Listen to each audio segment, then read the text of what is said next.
তেল সরবরাহ নিরবচ্ছিন্ন রাখতে সিলেটের পদ্মা অয়েল ডিপোতে মোতায়েন রয়েছে বিজিবি। সেখানে আছেন সহকর্মী প্রত্যুষ তালুকদার। সরাসরি চলে যাচ্ছি আমরা সেখানে। প্রত্যুষ, পদ্মা অয়েল ডিপোর সার্বিক পরিস্থিতি এই মুহূর্তে কেমন দেখছেন? তেল সরবরাহ স্বাভাবিক রয়েছে কিনা বিস্তারিত জানতে চাচ্ছি। ধন্যবাদ। আমি এখন রয়েছি সিলেটের পদ্মা অয়েল ডিপোতে। যেমনটি বলছিলেন, পদ্মা অয়েল এবং যমুনা অয়েল ডিপোতে কিন্তু এরই মধ্যে বিজিবি মোতায়েন করা হয়েছে সার্বিক নিরাপত্তার স্বার্থে, এবং নিশ্চয়ই দেখতে পাচ্ছেন বিজিবি সদস্যরা রয়েছে।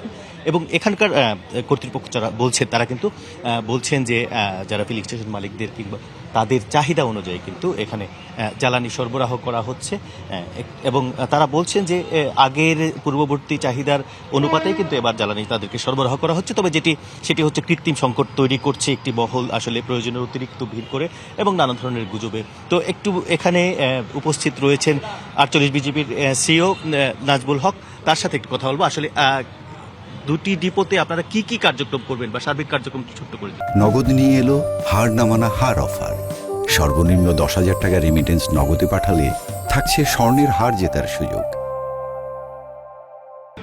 ধন্যবাদ। আপনারা জানেন যে গত 25 মার্চ থেকেই আমরা এই দুটো ডিপোতে, পদ্মা এবং যমুনা, এই দুটো জ্বালানি তেলের ডিপোতে আমরা ডিপ্লয়েড হয়েছি। আমরা মূলত এখানে যে আইনশৃঙ্খলা পরিস্থিতি সেটার আমরা রক্ষা করছি।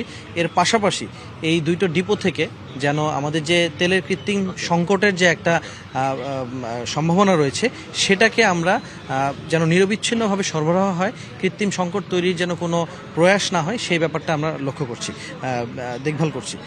আমরা বিগত বছরে বা বিগত সময়ে কি পরিমাণ এখান থেকে সরবরাহ হয়েছে এটা আমরা এখানকার যে কর্তৃপক্ষ আছে তাদের কাছ থেকে আমরা জানার চেষ্টা করেছি, এবং এখন যে সরবরাহটা এটা স্বাভাবিক আছে কিনা, নিরবিচ্ছিন্ন আছে কিনা এই বিষয়টা আমরা খেয়াল রাখছি।